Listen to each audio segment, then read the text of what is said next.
the vast majority of people that are in their 30s or 40s that look at the current world of Insta, Tinder, dating, and sort of free and easy sex that's become decoupled from making babies or relationships would get eaten alive if they entered the modern dating market. Chase Reeves, welcome to the show. Odelay. How are you doing? Good, man. How are you? Very well. I saw a quote the other day from Jason Pargin, who said, "Accept that all of your heroes are full of shit. Your heroes aren't gods. They're just regular people who probably got good at one thing by neglecting literally everything else." What do you think of that? Yes. I think yes. I think it puts me in mind of, there's a singer-songwriter named Ryan Adams, who I loved for a long time, and I had several opportunities to go see him, but never, always choosing not to, for exactly that reason. Like I wanted to continue enjoying his music the way that I had, and I just felt like it was going to change it. Why? Because I've had that experience a lot where you realize the humanity of your heroes. And it's an important thing to learn if you're in the world like making stuff. I fancy myself someone's future hero, I think. At least my sons, my daughters maybe. But experiencing the humanity of people that you have idolized in some way it's just happened a lot. It's happened a lot. It's been a big part of like, modern wisdom. It's been a big part of like coming to terms with how life ends up really working. That point about them neglecting all the other parts of their life. It's like Alan Watts, huge fan of Alan Watts, right? Well, if you've learned more about how his days ended, it's like, oh wow, that contextualizes Alan Watts a little. How did his day end? He died of like alcohol consumption. And it's not fully there's still some, you can find online some writings from some of his friends going like, I mean, here's the deal, guys. Alan Watts, you can hear him in several times going like, I just like drinking, I just like it. And that was kind of a part of his spirituality in some ways, not the drinking, but just like the being into what you're into. But he had some speaking gigs booked. There was stuff that he was looking forward to doing in life, but he expired, right? And you just think, my buddy Jay always brings that up to me about, because he knows I like Alan Watts or something. And it's that I'm a follower of spiritual teachers. Oftentimes like a Ram Dass is meant a lot to me and stuff. And I love that Ram Dass will say something like, my brother calls me Ram Dass. I love the humanity there. And you also get to hear stories of Ram Dass is a very sexually active guy through his life. We put people on pedestals. We project onto them what I'm projecting onto them based on where I feel like my inequity is or something like that, where my detriments are. That they fill in all of the fallibilities that you have. Yeah, they just provide the screen for me to constantly criticize myself in order to get better. You would be more like Alan Watts. You would be more like Ram Dass. Why can't you present and and I feel like in the way humanizing to realize the shadow side or the humanity of it's the lack. It's the lack. I think the shadow side has a degree of sort of beauty to it. But when you realize that Christopher Hitchens died because he smoked cigarettes, probably. Yeah. Or the fact that, really, Alan, as one of the most popular spiritual teachers of the 1900s, you're going to be defeated by alcohol. Yeah, right. It just seems like it's such a banal, unceremonial way to go. And yet I would interpret it through the lens of his own sort of perspective around like life is here for you to explore what you want about it. And he's like, I like it. Aubrey said the same thing the first time that I had him on the show. He said, life is for doing the things. Yeah. Says you're supposed to make love and travel and take drugs, not all the drugs, but some of the drugs, and live and be where your feet are. And Naval also says that it's far easier to achieve your material desires than to renounce them. And I think that the same can be true for adventures and just doing stuff in life. I have a friend that's used to be into pickup artistry in his 20s. And he once told me, I was like, fuck, dude, you're really passionate about pickup artistry. What pick up artistry? Pick up artistry. Oh, so he was a professional shagger, basically. I was pretty impressed. Dude, you really committed to this thing. He's like, my future wife better thank me. Like, you're gonna have to. I want to check the algebra. You're gonna have on to that. explain to me about how your future wife would better. And he said, well, in 15 years' time, when I'm walking down the street with my wife and my 2 kids and my dog, I don't want to look at a Brazilian girl and think, I wonder what it's like to sleep with a Brazilian girl. Yeah. I want to have ticked off all of the different sort of sexual open loops that I've got to close those. And although that was absolutely a cope on his part to just... or it's like dude math, Yeah. It's like dude math. It's like science. not really coming to terms with that. Maybe you're awakening an appetite that finds itself very hard to settle. Mary Harrington's got this thing she calls the law of fap entropy, which is whatever you start out wanking to is going to progressively get more intense over time. I feel like I'm watching that. I've watched that in my own life, like worried about that. Like I'm constantly worried about that. If pornography comes up, I'm like scared. You know what you want? You want to just have a couple of favorite porn videos and just stick to those, some classics. I mean, I think what I want is none of that, right? What I want is a really rich and vibrant connection with my spouse, who I've been with for 17 something years, right? But even on the way here, I was thinking about this, like this dream of life. Like I was just with a Native American teacher and he's like telling some story of an old Native American character who's like, he said one prayer to God. 5 words. I want a good life. And that's it. He's like, he prayed it once and it was great. He's like, he did the medicine once and then that was like, that's it. I've had enough, his whole entire life and then had that great life. But driving here, I was even, I'm not one who like, I'm oftentimes maybe not often, but I'm no stranger to that moment where you're like, I would almost rather be dead than to keep going. And to have all of this overwhelming, endless amount of stuff to do and comparing myself to those heroes and what could I do and not being able to connect to the richness of right now because it's like, I don't know if it's the life that I want, like with the kids and the wife and the whole life feels intact. You can feel really painted into a corner unless you do some of that sort of spiritual jujitsu or Aikido, as you were telling me, it's going out of fashion a bit. Apparently so, yeah. We're next door to an Aikido studio at the moment. What does a good life look like to you? I am one who is really connected to creative work. So there's something about being able to make stuff that people can enjoy. There's like, as a creative, as a person who has done a lot of creative sort of things, there's stuff that I make that I enjoy the making of, and I enjoy it for me. There's also the experience of other people enjoying your thing. And then there's also the experience of making something that is good, but other people, like maybe it's not popular, other people don't enjoy it, but some small group out there does, but you have zero interaction with them, So what makes a good life? One of those things is creativity for me. And not just, I get to be creative today. Like it's also the impact. Like I had this theory that, like an artist is not just committed to the work, there's a commitment to how the work is received. Not that I can change someone's preference about it, but like knowing that there's people out there that can have this experience with that work or an experience with that work. So creativity is a part of it.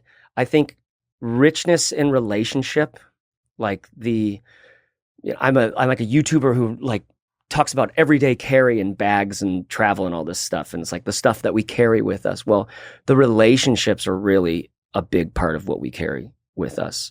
How I feel about specifically my spouse and my kids, my parents, the quality and the intimacy I have with my friend group, right? Where my friends are, how their lives are going too. It's like we kind of carry each other. So that's definitely a big part of it. I think for me, I'm kind of a sheltered kid, sort of an evangelical for a long time. And I just, there's a lot of the sexual experiences. I've held it on my shoulder that I haven't had a lot of those. And I'm trying to put away there's like a childlikeness in that's like totally relatable and beautiful. There's also a childishness that can... Like a juvenile side to it. It can be really juvenile. And I can see that in plenty of my 30 plus single friends who are out just getting into it and enjoying it because like your pickup artist friend, like there is such a thrill in the hunt of it. My name is literally Chase, you know? There's a chasing in things, and then you have it, and then now what's it like? Right? And I'm constantly telling my... Dude, let me provide a little bit of a red pill for you as somebody who's spent a lot of time around people that are going out to sleep with new people on a weekly basis in club nights, right? You've been with your wife. She was the first person you ever slept with, right? Yeah, and you've been with her for 17 years now. Yeah. The vast majority of people that are in their 30s or 40s that look at the current world of Insta, Tinder, dating, and sort of free and easy sex that's become decoupled from making babies or relationships would get eaten a fucking live if they entered the modern dating market. Not that they wouldn't be able to pull, not that they wouldn't be able to go home with people, but that what you're used to, the sort of connection that you're used to, it is so much more vapid and hollow. When like the most exciting part of going back with somebody is if it's after a night out, or you've been out for dinner, or you've been out on a date, or you're driving over to their house for the first time or whatever. It's the drive, it's the anticipation, it's getting there and not knowing what to expect. It's a degree of uncertainty and excitement and stuff. But a lot of the time, if it's casual sex, the post-nut clarity will hit you in the face harder than you can possibly imagine. And you're laid there thinking, like... not why have I done this, or like what am I doing, but there's some existential crises. I think it's Nietzsche who said after copulation the devil's laughter can be heard, right? And in that moment, guys, the post-nut clarity is a hell of a drug, man. It really will take your face off. That is for the most part the experience that you have. You know, the sex bit, you know, even if you're an absolute stud, is what, 30, 40 minutes long? And then you've got all of the lying in bed and pillow talk and realizing that you're incompatible, and the drive home, and the Uber can't get here, and what's the code to get out of the gate at the back of the house? None of that's romantic. None of that's exciting. No, right? Real life has so much of that, like just regular partnership stuff in it. And like I'm constantly in that sort of frequency with some of my friends who they're wise to that, and they still get all hopped up on just the energy of the chase and the hunt and I also hold them through the feelings of rejection, you know, that hurts, on the other side. I had a buddy who was in a relationship and recently sort of got back into the dating market, having, I think, despite the fact he was very experienced in it, romanticized what the dating market was like, and then was reminded of ghosting and chasing and girls that want to just talk about themselves. And it's absolutely got to be the same awful experience for girls as well. And then on top of that, for women, you've got the physical vulnerability that they have, where they've got this entire new separate type of fear or concern around their physical safety that they need to consider. And dude, it really doesn't surprise me. I did this meetup last night with Rob Henderson at Cosmic Coffee in Austin. It was so cool. And to the people that are listening that came down, thank you, because it was way more people than we should have had there. It was an entire corner of this huge outdoor place that was there. And I was talking to this girl who was born in Idaho, a very religious upbringing. She'd driven from Dallas to come to this meetup. And I was saying, so what do you do? I'm an ICU nurse. What are your plans moving forward? What is it that you want to do? She says, I'm just waiting for my husband. I was like, okay. That's the first time that I've heard a woman say that. That's a real vibe. You get that in a lot of places. My wife's the oldest of 10 kids. A lot of her sisters. That's really truly. She was like the middle of 9. Yeah, and so that religious upbringing makes sense in that world, which is not like, it's not necessarily an unwise position. It's certainly not popular in the, you know, in what women are told they're supposed to want and be in modern culture or whatever. You know, I think of this quote from Joni Mitchell, who said, if you want to have sex with the same person again and again and again, sleep with lots of different people. What's that mean to you? I think to her point there is like, you do the same fucking moves. You experience the same moves in these, because there's such an energy to that honeymoon sort of beginning of a relationship. Novelty. I love that feeling. Yep. Right. And, you find yourself in that same energy again and again, and it's easy and it's curious, and it's a chemical romance, you know. And then what happens down the line, like then she said, if you want to have sex with a lot of different people, like sleep with one person, because you're going to go through all of these stages of life with them.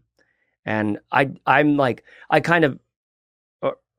sense some of the wisdom in that. I certainly sense the intimacy and the depth of connection that can happen over a long period of time with someone. And I also certainly can relate to the challenge of commitment to someone when you are someone who's used to optionality, and we call that freedom, that can be a kind of a curse around being able to go deep. Well, how much freedom is there in going on a night out and feeling like you are not worthy or you're somehow less if you go home alone?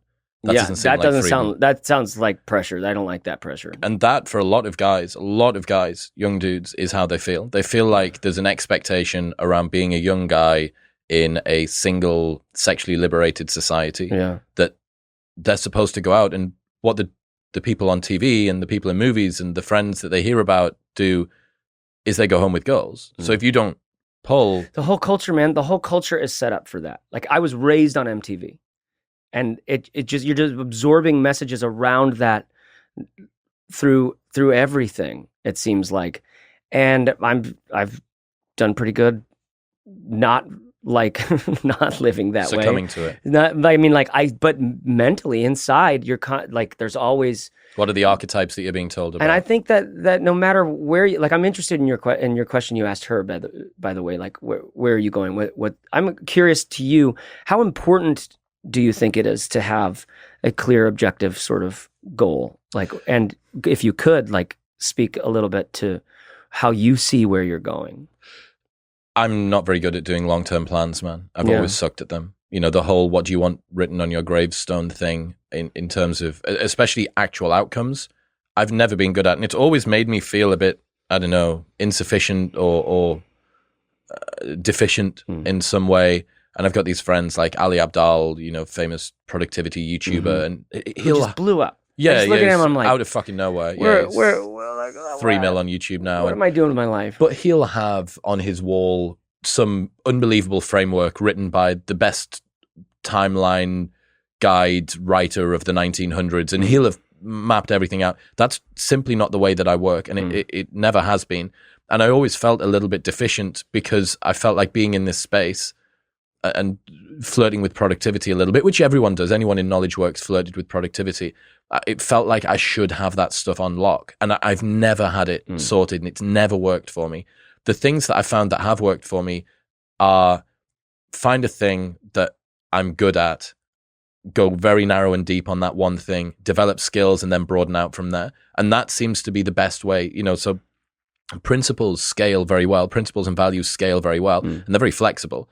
So the way that you have principles and values around your relationship with your wife will inform the way that you run your business. And it'll inform the way that you show up with your friends, and it'll inform the way that you negotiate with the waitress that brought you the wrong dinner at a restaurant. Those are things that, for me, if you struggle to plan and make plans, sort of, where do you want to be in 5 years? It's always felt like, I don't know. It's the same as people asking you, what's your type? What they mean by what's your type is what's the very narrowly defined physical attractive traits that you want from your partner. It's kind of like, what have you seen in the past that you want to keep seeing? And it doesn't really speak to the, Alan Watts, back to this point on bad at long-term plans. He's like, you actually want to be surprised. You're trying to act, you want it to be a surprise too. Yes, I'd like to have the financial means that I'd like to have. And I want to feel like I'm going to dance with the universe, but I see that through the people, through the businesses, through the opportunities, through whatever. I want to feel like there's a co-creation and a dance partner. Like I step into the space and it's stepping back, and then vice versa. And well, that's excitement, right? Yeah. That's intrigue, that's play. And it's connection. It's like an intimacy. It's like I'm not alone, which I think is for people who are able to play the field a lot and maybe be with a lot of sexual partners, or there is a kind of a sense of aloneness that I feel from a lot of them. Not all of them at all, but and I can feel like that too, by the way, in a 20-year marriage, right? Well, it's one of those, what's that quote about this person's so poor, all he has is money? It's kind of the same as that. This person's so lonely, all they have is different partners every night. and almost all of the stuff that people are trying to recreate now, a sense of connection and belonging, variety and novelty through whatever it is, different partners, different substances. It's filling a hole that you know that this isn't sustainable. Like, and don't get me wrong, dude, I've done the party boy thing. That was me. I'm speaking this to my 22-year-old self, right? Yeah. But, and that also is something that I've been thinking about a lot recently. The lessons that we arrive at later in life are ones that we wish that we'd given ourselves when we were younger. But the only way that we've arrived at those lessons is by living them. It's not the case that you could go back in time and tell Chase, do this thing, or I could go back and say, do this thing, because I wasn't ready to receive that lesson at that time. That wasn't the right place for me to have it. Like, if I'd gone back and tried to tell myself a bunch of the stuff that I really value right now, even if I'd believed me that it was a true realization, it probably wouldn't work. It probably wouldn't be right. Which for I me. think is why I relate to you in the having a hard time doing the longer term planning stuff, because I did not know what I was going to learn, and what I learned was essential, and I wouldn't have had that on my fucking 5-year plan, you know? And I do, like, back to that, what is a good life? Like, I love learning. Like, that sounds super silly and cheesy for me to say, but to myself, but there's something to, I really do have an inner drive to understand, like, what are we doing here? And again and again, I experience that we really don't have a great idea of what we're doing here. Like, you'll listen to John Vervaeke or learn about some Jungian ways of looking at things, and you go like, actually, this feels like it helps me make more sense of what's going on. But it sounds hokey to a lot of people. You really have to kind of you have to be converted to a few things to even just be in the idea of a collective unconscious or archetypical energies or things like this, right? But they do, like, what is the psyche is such a big, interesting question to me. Like, I don't know if I would say, like, what is a soul or any of this stuff, because I just, like, feels like semantics. I really don't know what we're talking about half the time, but I'm trying to live very soulfully. And that feels like it would be rad to, not just it would be rad, it's like, it feels great when you're in that kind of rich, soulful connection with people, and you feel that kind of rich, soulful connection with life in general, with, like, your own karma or whatever. You've got a quote that you like to talk about, which is, the only authenticity is authenticity about your inauthenticity. What's that mean to you? Well, I guess it kind of plays to that kind of the viscera of our humanity, or, like, be where you are. That's the most compelling thing, not who you're trying to be. And I'm just someone who's tried to be a lot of my life. I just tried to be. And I can be charming enough in some certain situations to make you believe that about me. You know, now I'm playing a persona. Yeah. And oftentimes, like, I think what's really motivating is just, please don't reject me. You know, just trying to get people to want me or like me or something like that. So to that sort of avoidant, anxious attachment, sort of, just, it's so fucking basic. It's so lizard brain, you know? Well, I think it fundamentally comes from a fear of the fact that we're not worthy, you know? Like, this is one of the most common patterns that I see amongst high achievers, especially male high achievers that are solo rangers, is that they hope that if they're successful and useful, that people will need them, not that people want them, because they don't think that people want them. Yeah. They think that if they make themselves sufficiently indisposable, that people will have to want them. Yeah.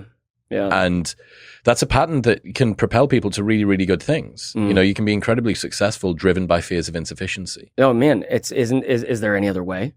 Right? Well, I think there is. I mean, so Peterson's got this experiment he talks about where they put starving rats in a tube and they waft the smell of cheese in from the front. There's a little spring attached to the rat's tail that judges the force of how fast they run away. And you'd think, well, these rats are starving and that's the smell of food. They'd be pulling as hard as they could. Then they do another iteration and they waft the smell of cheese in from the front and the smell of a cat in from behind. And the rats pull even harder. Yeah. So I go, well, what's the lesson from that? It's like, you need to run towards something that you want, but also away from something that you fear. Yeah. And I'm not convinced that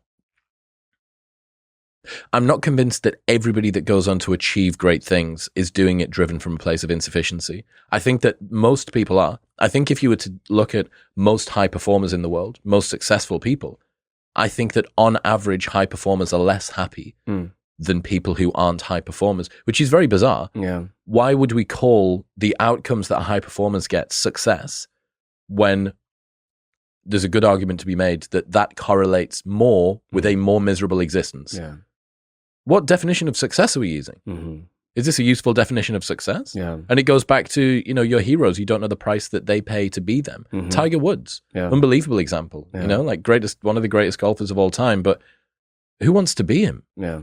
The only reason that you know that you don't want to be him is because his failures have happened to be really public. Yeah. His wife chasing him down the driveway with a golf club and him falling asleep at the wheel, or taking half a decade out of the sport with injury because of overworking himself, or stories about his father. They had a safe word when he was a kid. His father would racially abuse him on the golf course, say these white people are never going to let somebody like you play here. And they had a safe word like you would during rough sex. And it was the E word, and Tiger never said it. The E word was enough.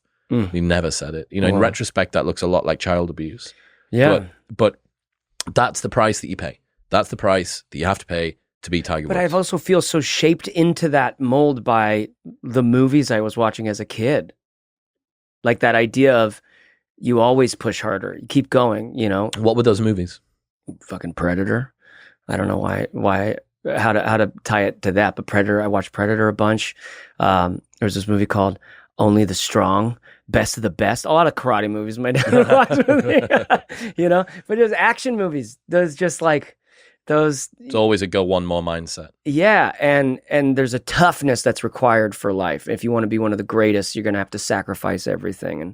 And I still want to be one of the greatest. I still do. And I do want a really rich home and family life. I want my kids to feel connected to me. I want, This is the perennial challenge, I think, that people that desire to perform well have to deal with, that it's a lot harder to perform well when you feel whole than when your performance is filling a hole inside of you. Like if there's a void that the next accomplishment might fill, you're going to be very driven to go and do that. If you now no longer have that void and you need to recreate that same degree of drive without this existential compulsion to go after it, dude, that's a big challenge. That's a really big challenge. Yeah. I mean, to that, it makes me think again of like how you say you're bad at planning for the future, and I wonder how much young men and women should be setting those goals. I remember there's this old video, it's probably still online, of Tim Ferriss and Leo Babauta talking about goals. And Tim was like, you got to have goals. And Leo was like, no, you should dissolve your goals.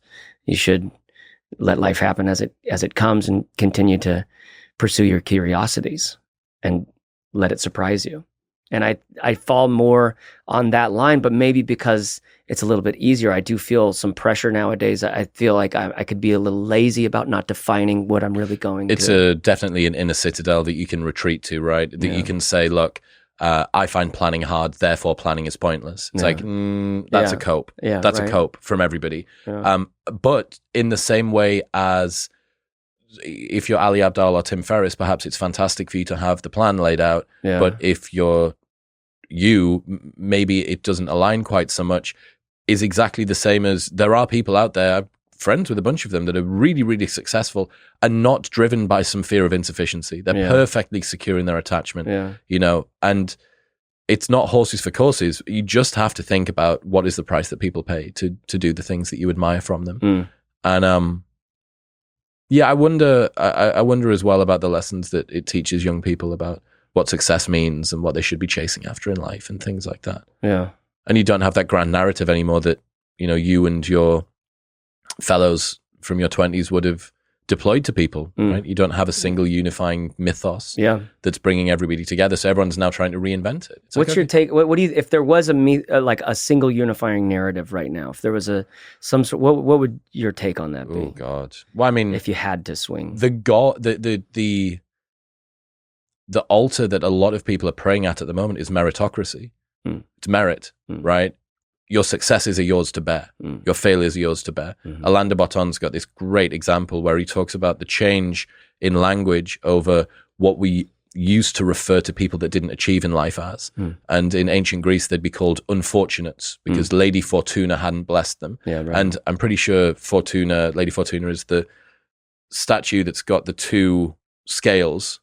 And the reason for the scales was that you give and you take, that people understood that sometimes you would be given and sometimes you wouldn't. I think it's maybe Epictetus or one of the other famous Stoics had lived his life in sort of grand luxury, maybe the assistant to one of the emperors, and then he got thrown in jail at the end of his life. And someone said, how can you deal with this? He said, well, look at how much of a luxurious life I lived up until now. Lady Fortuna just got round to me recently. And the language changed, and it was no longer the unfortunates. It wasn't that this person had been dealt a bad hand. They're now called losers. It's like, no. If your successes, if the people at the top are worthy of their successes, what does that mean? The people that are at the bottom are? They're also worthy of their failures. And that, for me, seems to be, it's a very unempathetic way to drive society forward, but it's really good at motivating people to go after it and put more hours in at work. But it has built into it that some are not going to. Absolutely. It's a zero-sum game. Not everybody can be the CEO of Tesla. Not everybody, like the whole point of being a top 1% earner or a top 10% earner is that if you get in, you inevitably knock the person that was that space back down one. That's the way that it works. It's so interesting when you look at even the way that schools are done now, the way that the grading's done, at least in the UK, it's done on a distribution. So every single year you take the total number of grades, and the person that is the best in the entire country is the highest, and the person that's the worst is there. And then everybody else just gets smeared across this, and they fill in a predefined distribution. There are this many A stars and this many A's and this many B's and C's.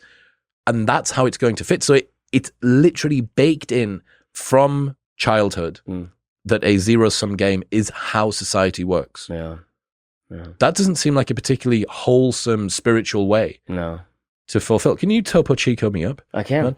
I also need to give a shout out to Topo Chico as a man that was certain that he didn't like sparkling water. San Pellegrino just never gave me the hit that I wanted. You can't. Those Italian bubbles just don't compare to these Mexican bubbles, man. That's what we want. It's an elite level of water. But most people in the UK, even the people that are into sparkling water, they're not aware of this. Have you also noticed there is a degree of there's a certain net worth that people get to, after which they're no longer prepared to have still water. It's like when you reach whatever 250 grand a year in income, you got to drink sparkling water and then tell all of your friends about it. Well, where did sparkling? I mean, like, there's constantly sparkling water in my house now. That's like 3 years old as a market almost, it seems like. I know you could always go out to Europe and be like, would you like Stella sparkling? But like here in the house, it's great. I live for it, right? Just at least those first 3 sips when it's still ice cold. It's not hydrating. Bad for our teeth. It literally doesn't make you less thirsty, right? Like it is a hit. It is like as bad as a hit of anything in terms of sensation. Super sensory experience, but it's kind of nice to like have something cold and bubbly. It is a good taste, man. But Topo Chico, if people think that they're not a sparkling water person, they need to try out Topo Chico. So I wanted to talk about Feral Girl Summer, which I saw in The Independent a little while ago. Feral Girl Summer is the latest dating trend to make single women feel inadequate. A new TikTok trend is encouraging women to embrace their authentic selves. But what does it say about the pressures society places on women without partners? So, as you might be aware, Hot Girl Summer was a thing that was promoted. Was it by... Who did it? Megan Thee Stallion, to capture the post-pandemic spirit of last year, trended on TikTok and Instagram, Hot Girl Summer. And Feral Girl Summer is about not shaving your legs.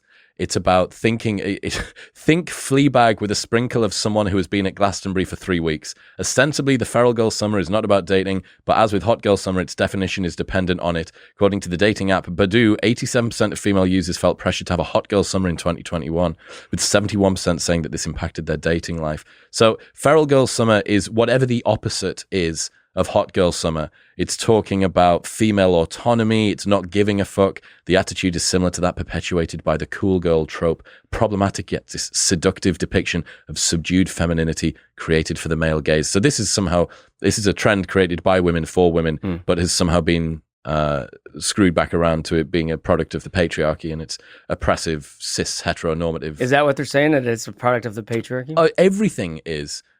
Similar, another TikTok trend, goblin mode. Have you seen that? No. No, I like that though. Goblin mode. The Feral Girl Summer encourages women to forego beauty rituals in favor of more radicalized, unkempt aesthetics. You have to be your authentic self in order to qualify, and that apparently means throwing away your razor. Why? Because conforming to beauty standards makes us bad feminists. Is having hairy legs supposed to make us feel empowered when we have sex? And if it doesn't, does that make us a failure? So basically, it's a very unfalsifiable idea that womanhood is archaic ideologies around womanhood, and this is something that's put forward by men. And you go, well, look at where most of the criticism about women's appearances come from. It's not men. It's mostly other women. Men criticize men and women criticize women. That doesn't mean that there isn't crossover, but beauty standards for women aren't created by men. We don't give a fuck about your new fast fashion and whether pastel shades are in, and whether you remember a thigh gap when a thigh gap was a thing, and now it's whether you've got like a big bum. All of that came from women to women. It wasn't us. But the Feral Girl Summer thing, I just think it's very, very interesting because it's showing very quickly this sort of vacillation from one extreme to another. Hot Girl Summer was supposed to be, the pandemic's locked everybody down, summer's here, you're supposed to be your best self and go out and be glamorous with your friends and go to festivals and wear white boots and stuff like that. Within 1 year, it's now whatever the exact opposite is. Well, it makes sense. They're really the same energy. How do you mean? Like it's the same. It's like they're actually not only, they're the two sides of the same coin, right? So it's really the same. I totally relate to the idea of trying to look a certain way, right? I mean, my whole life I've been so aesthetically minded, but like not like with necessarily good aesthetics, right? I was like a hardcore kid in the Bay Area, all black, and I had like a neck full of handmade beaded necklaces that showed you how straight edge I was, or something like that. Do you have the black cross on the back of the hand? When we went to shows, sure. Let's go. Yeah. So, but like the aesthetics, like my brother says, I took myself out of the game before I'd even started, right? Like, they're the same. They're the same energy, because back to the bit about authenticity, like you have to kind of know yourself a little bit to try to be honest about your inauthenticity. And I think it's actually quite hard to be honest about your inauthenticity, to even grok it in any sort of way, right? It's like it's actually kind of running in the background a bit, and it's hard to get back. It's harder to get back there than it is to like try something like this, which is very clear, be hot. This, which is very clear, be not hot. It's like, oh, this feels like the same thing. Be be something. Maybe she's born with it. Maybe it's Maybelline. It's like be. Maybe it's hairy legs. Yeah. Maybe it's under armpits. Yeah. There's a really cool thing that I learned about mimetic theory. So mimesis, right? Rene Girard's thing. People copy people that are of high status, right? Megan Thee Stallion, high enough status to cause millions probably of girls to think about having a hot girl summer last year. Now, there's two types of mimesis. I didn't know this. One is positive mimesis, which is when you model off somebody that's high status. Yeah. And the other is negative mimesis, which is when you don't model off somebody that's low status. So the problem with trying to be a contrarian or a heterodox or a cynic or a skeptic, a lot of the time, that's no more nuanced or depth thinking than the other person. Or if all that you do is reflexively be contrarian to whatever the mainstream narrative is, that's no smarter than the people that just follow it. You've just inverted whatever the algorithm is. If it's the same with, what happened with the vaccines and stuff like that, that caused a lot of people to be so distrusting of mainstream media because they'd seen them sort of flip-flop between different narratives a lot, that they became reflexive contrarians. And you go, well, hang on, do you really think that the opposite, unthinkingly, the opposite of whatever the mainstream says is somehow a more nuanced position than simply following it? It's literally the exact position inverted. Yeah, and I've heard you speak of that before, that sort of reflexive contrarianness, and it's something I really relate to. I've experienced that a lot. Like my mind, my head sounds like that often, or like when I look back over life and see full like seasons or phases of my life that were lived in something Feral chase summer that were just inspired by not being like that. Yep. Right? Well, I mean, that's what this is. In fact, I think that's a really good explanation for what it is. It's two sides of the same coin. You had hot girl summer last year, feral girl summer this year, and it's the reflexive contrarian thing. Last year, we were playing up to what men's standards were in terms of an oppressive. It was created by Megan Thee Stallion, not a man. Therefore, this year we're going to disregard typical feminine beauty standards. And you go, well, hang on a second. When you don't feel nice, when you do that, that's not coming from some fucking bureaucratic organization telling you about how you're supposed to be. It's just naturally what's in the culture at the moment about what is femininity. Yeah. And for the most part, that's created by women. Yeah. And this reflexive heterodoxy, reflexive cynicism, skepticism thing, it really isn't a smart solution. It's no deeper, but it gives people a little bit more of a sense that they've done some work. Right. But it's like, I don't even believe in this world anymore. This world of bloggers talking to each other about who's responsible for this, that, and the other. First of all, I bet there's like, in terms of meaningful numbers of people who are like thinking that this hot girl or feral girl summer is important. It's like very minimal in terms of its significance, I imagine. I think you'd be surprised, man. Maybe. When it gets down to the girls level, like people want a archetype to latch onto. You know this. Yeah. You know this. The stories throughout the ages. They want an archetype. Yeah, but I guess sometimes it's just like when it's 20-year-olds like oh my God, screaming about like, I'm like, call me in like 8 years. Like we're gonna get through some real shit. You've got to like, life keeps going. It just keeps going. Yeah. Right.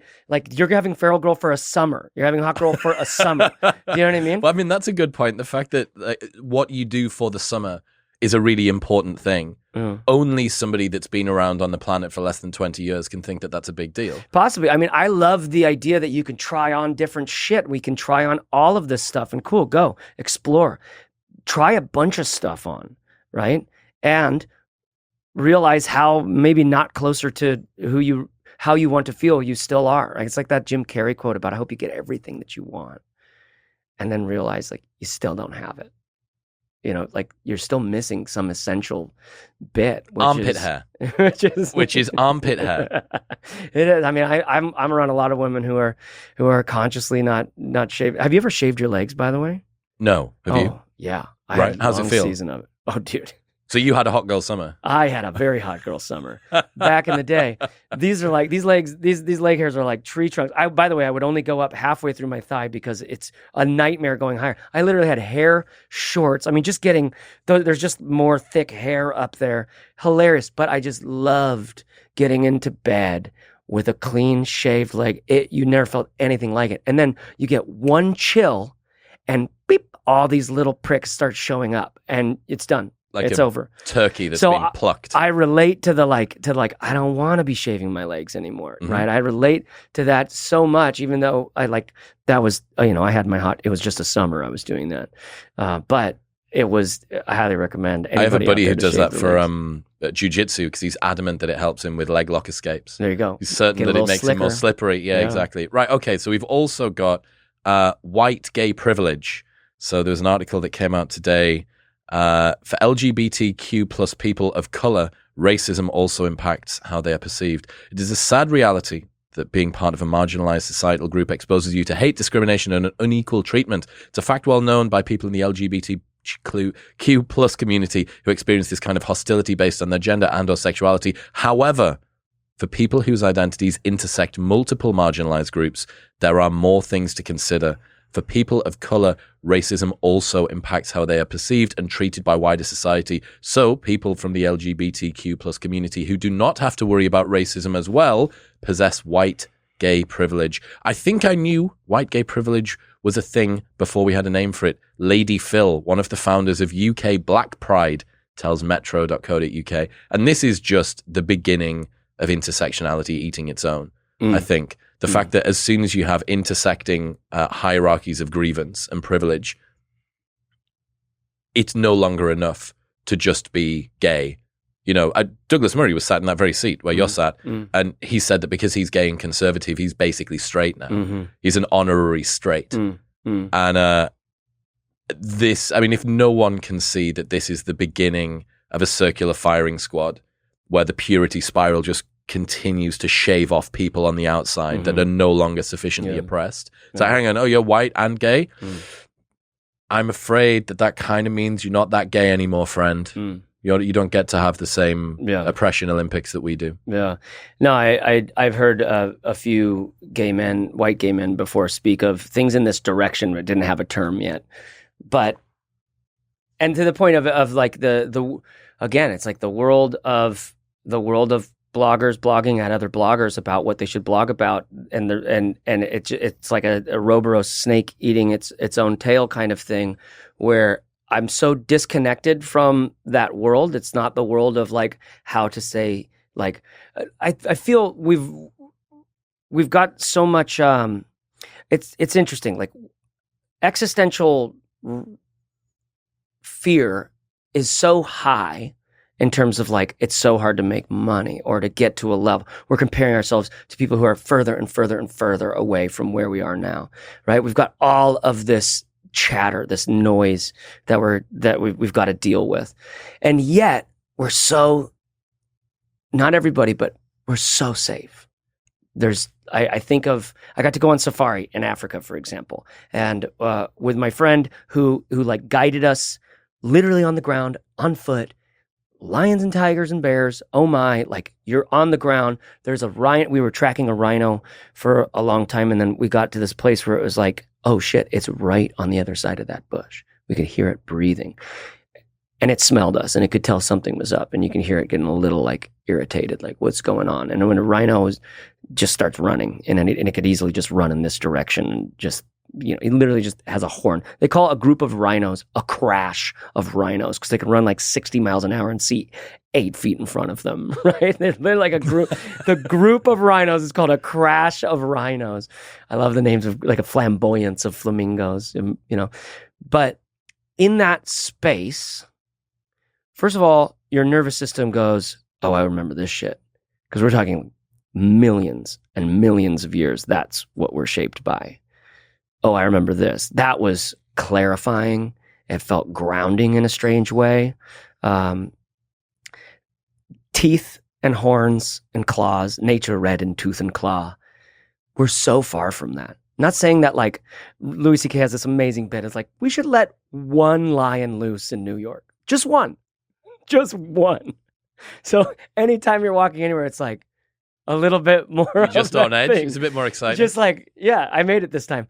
But the distance that we have from what it takes to make civilization work is, I think, one reason why we're able to circle jerk as intensely as we can around who is living in injustice and which type of gay person is the one that's got the most oppression. Yeah. Well, I mean, the problem that you have is that only in a world that's this convenient would you be able to LARP with so many different games that you're playing. I heard this quote the other day, which is so perfect, and it said, the demand for racism outstrips the supply at the moment. That's a fascinating idea. Yeah, and what you think about is that the Ibram X. Kendis of the world and the anti-racism trainers of the world and the people who take their social status from it, not even the people that make money, you know, just the people that are able to tweet about it, the people who rely on racism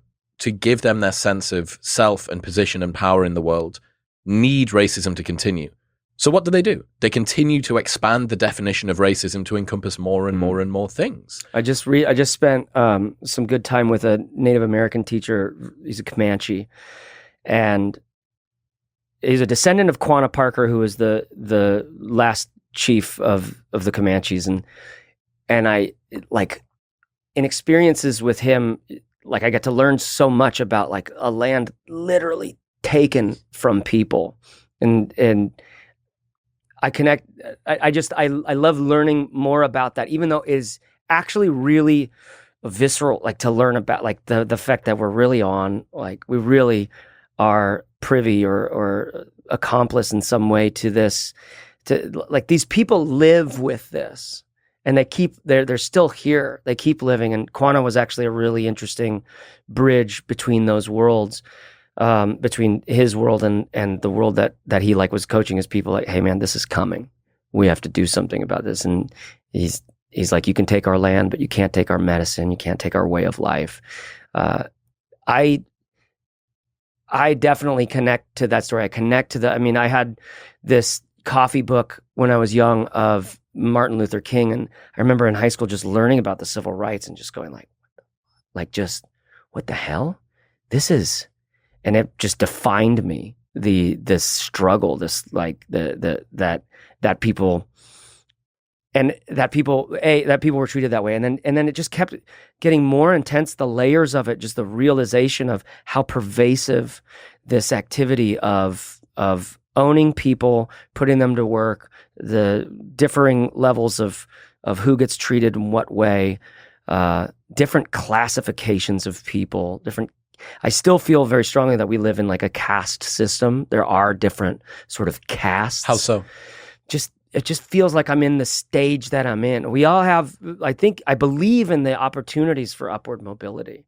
And I believe in, and this might sound like a shitty fucking bearded white thing to say, but there's a kind of a value in accepting where I am as like, this is my level. This is where I'm at in life. Cause then I can feed my family. I can do these things. I can feel the richness of it and not continually strive. Well, I mean, that's an interesting way to look at it, that's an inner citadel that you can retreat to as well, right? Or a cope. I've got to come to terms with it, right? But the reason that it's so satisfying and so reassuring and comforting to get to is that it stops the drive. It stops at least a little bit of the drive for more. Yeah, I mean, I'm looking for excuses to feel satisfied. Yeah, precisely. You know? But again, the ancient Greek word for work used to be not at leisure. Yeah. Like, it shouldn't be the case that you feel like your primary source of value to the world as a father of like lots of children and a husband and a creator and all of this stuff. Your primary source of value to the world is whether or not you can double your income over the next 5 years. Yeah. That's not supposed to be the way that we're supposed to value each other.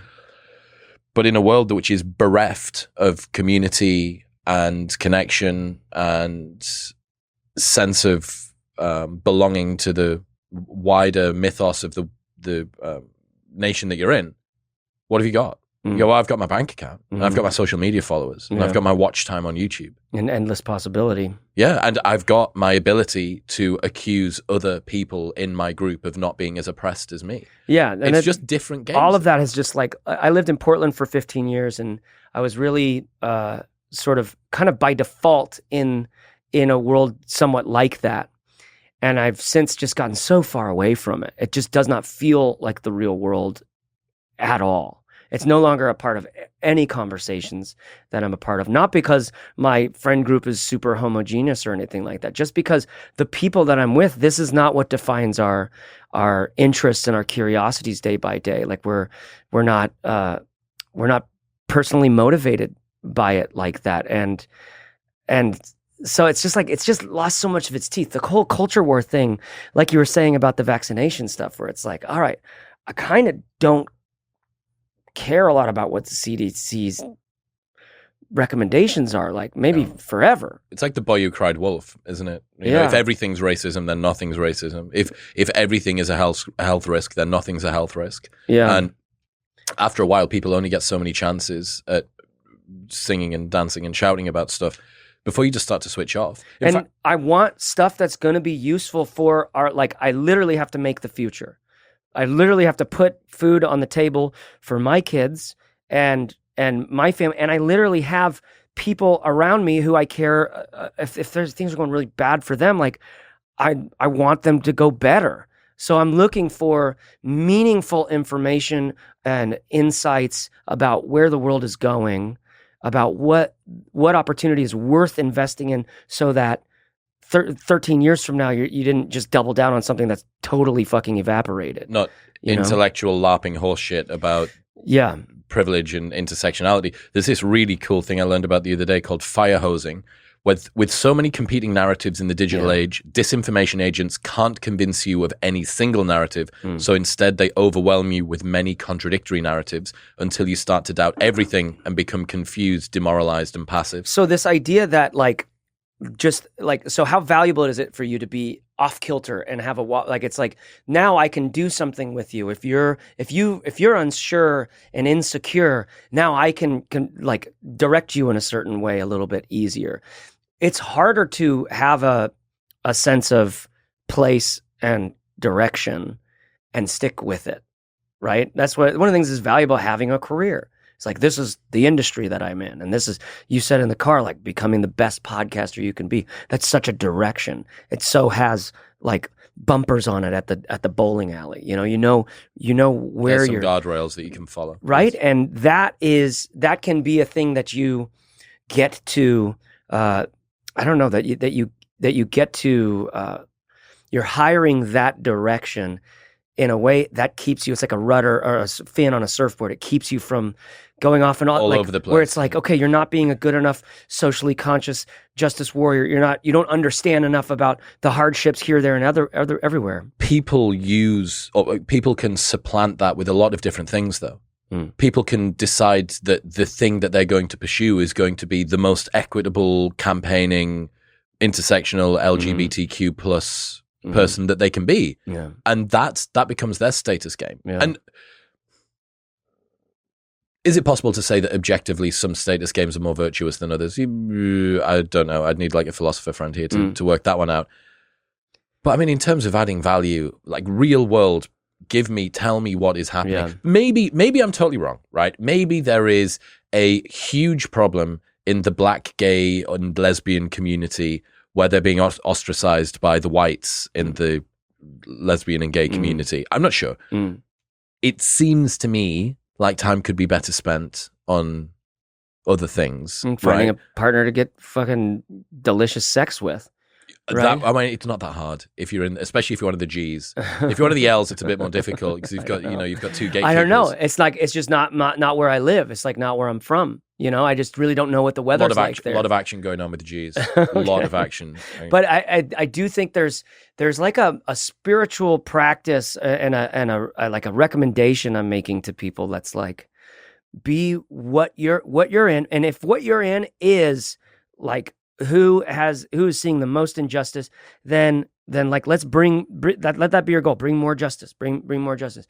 And if that's not what your gig is, I certainly do believe that there are two things. One, like we talked about before, there are certain constructs, like you were talking about meritocracy and losers are like that word is just such a fucking like I have that in my inner critic so hard, like this smell of the cat wafting from behind me, pushing me forward. And like I want that to lose some of its power because I want that to actually be turned in on itself until it dissolves. It doesn't exist anymore, right? Loser is not a real thing, but it's hard for my psyche to believe that. So there are some constructs that actually make losers and winners. There are others that do a better job of rising tide floats all boats, of less of a zero-sum game, more of an infinite game, right?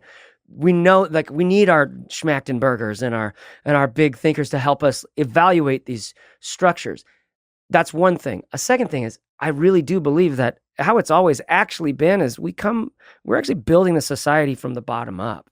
We actually build it. These individuals actually build it. But that's scary. Think about the fact that each individual does actually get to contribute to the way that society's built. Mm-hmm. There are a lot of fucking idiots out there. Yeah. There are a lot of people who have got... But as Texas says, there's a well-armed populace is a peaceful populace, right? Like the idea that like we're not going to get away from that scariness.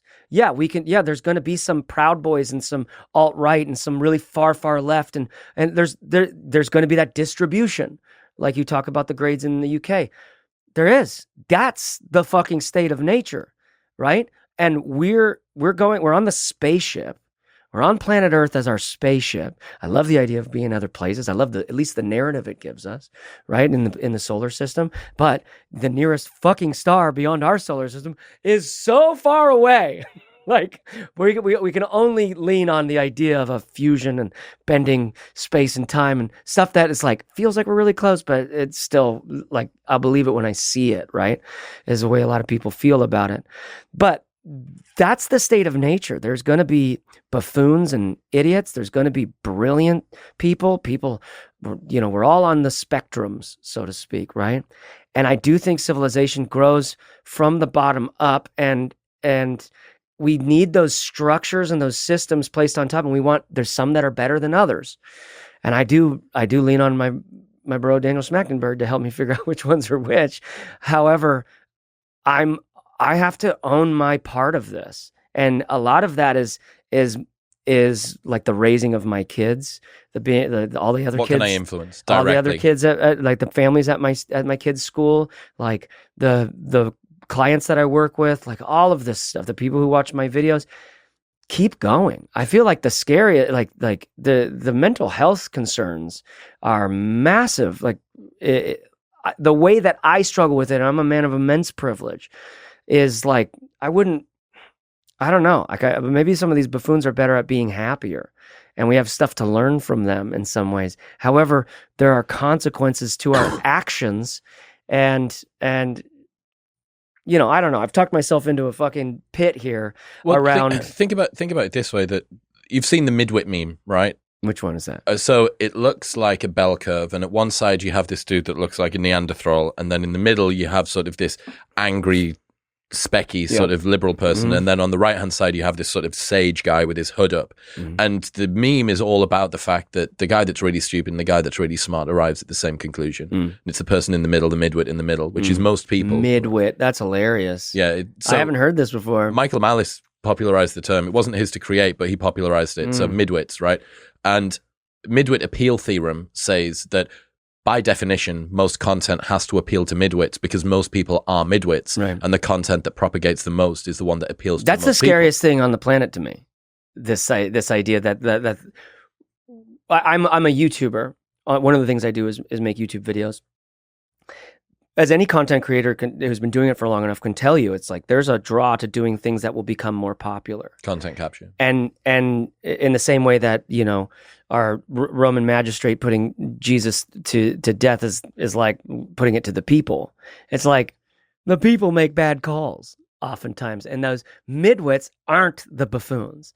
They're not the ones who are the crazy ones on the outskirts of society, right? They're the all of us. They're the sort of we the people is the feeling of it. Going back to what you said earlier on about cognitively being able to convince yourself of a lot of different things, cerebrally you can get in with your mind and convince yourself of something that your intuition is screaming at you to do or not to do. That's the danger, right? It takes an awful lot of smart to actually be able to convince yourself of something that inherently in your being and in your fibers is something that should or shouldn't happen. Yeah. And that's the danger of the midwit. It's the Dunning-Kruger effect, right? It's this sort of valley of incompetence that you go through before you actually come out the other side. Yeah. But for instance, if you were to look at how to get in shape, like lift weights, eat protein. Then in the middle, it would be, I must optimize my fasting window timing to ensure that the pre-digested enzymes from my morning coffee of grass-fed butter is blah, blah, blah.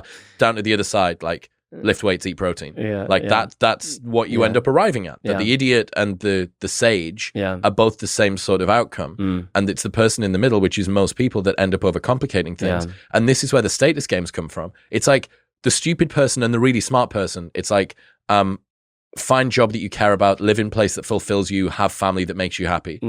In the middle, it's, I must ensure that all of the oppression in the world is being completely ameliorated because I need to compensate for all of the issues that my ancestors have done. Like, place that you want to live with a family that you care about, doing a job that you love. Like, that's it. And, overcomplicating things. One of the problems you have is that it's really difficult once you start on that path, like through midwittery, you can no longer regress back. You don't get to slow the car down. The only way out is through. Feels like I have. Maybe right. You kind of have to go over the hill into somewhat of a sage territory or something. But there, in Buddhism, there's this idea of chop wood and carry water. Before enlightenment, chop wood and carry water. After enlightenment, chop wood and carry water. Right? And there's this one my favorite coffee shops or bakery shops in Portland had this great thing on the wall. It was like, chop wood, carry water, listen to Neil Young. That's the addition. I like it. I probably wouldn't. I'm like, I find myself less interested in listening to Neil Young after the Spotify. Think about the fact that so many people that we know that are in Austin here are deciding to do homesteading, or they're building ranches and stuff. And one of my buddies was saying, hey man, I've got this ranch. I've just bought this spot. It needs some work doing. I'm going out there most weekends. And immediately I thought to myself, I'm so down. If you want me to hammer a fence in for 6 hours on a Saturday afternoon in 110-degree heat, I'm there. Topo Chico would never taste better. That would taste good. Yeah. But hang on a second. Why is everybody going to university and trying to gain money and status if you end up getting to that stage and then all that you want to do is fucking hammer a fence in? Yeah. And you go, that's supposed to be, low in complexity, indigent laborer work stuff.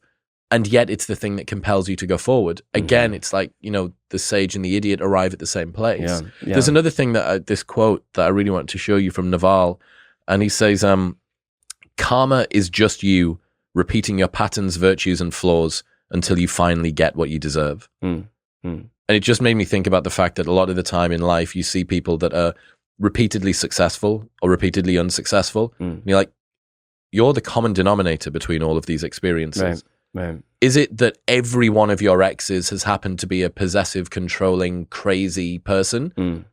Or do you cause something that comes out of them? Or are you able to choose that type of person? Or are you attracted to that type of person? Yeah, I think there's this really big insight that is so simple, but it can change so much of the landscape of your life. And it's just around taking responsibility for where you are. I find people are, a lot of successful people I hear, and I'm one of these, like, don't want to take ownership of their own success, first of all. So like, it's actually surprisingly easy not to take ownership of the success that you've, like, I'm terrible. I don't feel successful at all. Right. And I tend to take responsibility over like the poor things in my life, the things that are bad, that I'm doing badly in my life, for sure. That seems to be a little bit easier. However, like, there's this mentor I worked with for a long time named Dan Tacchini, who's for 40 years, he's been just doing these workshops, these 4-day workshops. Right now he calls them the Revenant. They've been called a lot of other things. 4 days, no substance, no psychedelic or anything. This guy is super shamanic in just a windowless hotel room, and you just get to encounter yourself amidst all these other people encountering themselves. And he's basically saying, keep your fucking promises. What promises have you made? Take responsibility. Own your life. Take ownership over your life. These very basic things, but it's structured in these exercises that you're like, it comes through in these insights, these revelations. Sometimes everybody pops. I broke in the middle of it. It's like, that's what happens in these things. The pressure just builds. But that idea of taking responsibility, going like, all right, what happens to me is going to be on me. And that it says nothing about, like, that doesn't mean that the universe isn't here as a co-partner with you, dancing alongside of you. It just means like what you're in control of, you're going to be in control of, and what's the alternative? What's the alternative? What is the alternative? Well, the alternative is it's their fucking problem, or it's their fucking fault, or it's because of this, or it's because of that, or it's mom, or it's dad. It's everything that actually we all get a lot of out of these narratives, right? I never have. And this is the other side, I guess, of whatever the solopreneur, only child syndrome thing. It's great because it means that you never have a victim mentality. But what you find is you take responsibility for things that you're not responsible for. Yeah. And that's pernicious in a different way. I think it's probably less destructive socially, but it's more destructive personally. So, something goes wrong and you find a way to make it your fault, even if it wasn't. Yeah. That's taking too much responsibility. I tried to ask Jordan Peterson this, and I was like, hey, you like people taking responsibility for their actions? Is there such a thing as taking too much responsibility? I'm going to ask Jocko Willink the same question. Extreme ownership's his thing. Like, have you considered about whether or not there's such a thing as too much ownership? What about if you start to scale your problems? You start to insert yourself into the problems that aren't yours. Yeah. Well, how long can you do that before you're no longer able to show up for anybody, even the people that need you? Yeah. Even the people that you should own, that you should be responsible for. Yeah. And I do feel that there's a danger to that. It's all forms and constructs, right? That and like you pin yourself to any of them, it's just like pinning yourself to that hero, the quote in the very beginning. Like it's really, it continues, life keeps going. It continues to go. You get converted to an idea, and then you might see more nuance and perspective and find that to be like the tantrics would say, like it's this spectrum. We're suspended between two poles of this thing. So taking too much responsibility is like one direction taking responsibility can go. Taking not enough is another direction. It's probably Niels Bohr has this quote, it's like, oh good, we found a paradox. Now we might be able to make some progress. Niels Bohr was this like physicist, amazing, radical What's dude. that mean to you? What's that quote mean to you? This idea that, like, first of all, to your point about first principles and principles being things that can actually scale and you can stick with over time. Principles tend to operate on, like, things that last a long time operate on paradoxes, right? It's like, it's what's a good example? For some reason, all I'm thinking of is like, you're alive and yet you're going to die. Like, that's not a great example of a paradox. In my friend group, we just did a ceremonial weekend, and we're an inclusive group, but we're also exclusive. That's paradoxical, right? And it's in the play of that the meaning is made, but also that decisions are made, and that people who weren't there a week ago are there today and end up shaping the space in a meaningful way. Right. And people aren't there who could have been there that would have shifted it in a way may not have been beneficial, because it's like paradox is like, I'm an alive sexual being who has the freedom of the world, and I'm tethered to one woman on purpose. Right. And there's actually a lot of life when you pull that apart. Stuff that we can pull apart ends up feeling like, so taking too much responsibility, taking not enough responsibility, probably too simplified of a construct. Life does tend to have this like more like, ooh, let's pull it apart, and it's less of a getting to the answers of things and more feeling the quality of the question, and may not have even coming to an answer, but still having to take steps in directions and letting it come together over time. Chase Reeves, ladies and gentlemen, if people want to check out the stuff that you do online, where should they go? You should go to chasereeves.co. I've got all the links to everything there. If you're interested in me, that's where you can find me. I'm on Twitter and Instagram, YouTube, and I'm making videos about backpacks for the most part. I don't know how that happened. Good backpacks, though. Great backpacks. I appreciate you, man. Thank you. I appreciate you. Thanks, dude. What's happening, people? Thank you very much for tuning in. If you enjoyed that episode, then press here for a selection of the best clips from the podcast over the last few weeks. And don't forget to subscribe. Peace.